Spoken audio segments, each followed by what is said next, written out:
Um, I do know, like with couples, as they get more comfortable and they get out of debt, they're looking for, you know what?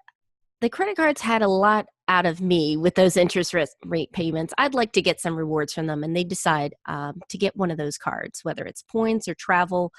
Um, I have to say, I've seen advertised to me huge bonuses, Yep. ridiculous. And I want to know, like, how are they able to afford to offer that? Because I know they're not just offering it to me. It has to be like a large number.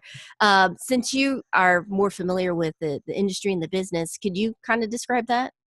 Sure. So banks make money off of credit cards in a few different ways. But the two largest ones are what's called interchange fees, which is the amount of money they get every time you swipe the card, and then obviously interest fees, which is when you don't pay off your balance every month. So the way the interchange fee works is every time you make a purchase, the store or the restaurant or wherever you made that purchase, they don't get the full amount. They'll pay around 2.5%, 3%, sometimes more to their bank. So you buy $100 pair of jeans at Nordstrom's. Nordstrom's is going to get about $97.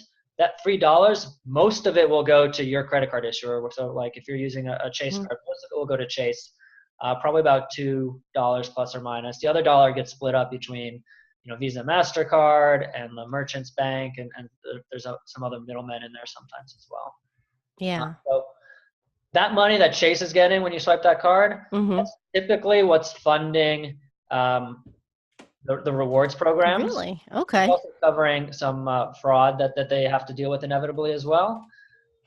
The sign-up bonuses, like that may be funded in part by the money that they're making on the interest and late fees and you over limit fees and the other stuff that they throw out there. At the end of the day, credit cards make more money when you carry a balance month to month.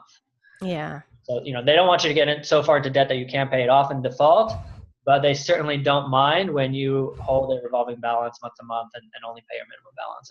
And the reason they're offering you that large sign-up bonus is because they are hoping that you will eventually do that. So obviously, as someone who's in the same boat, like I've taken advantage of a lot of those credit card offers, but I absolutely make certain that they can earn their interest and late fees from someone else.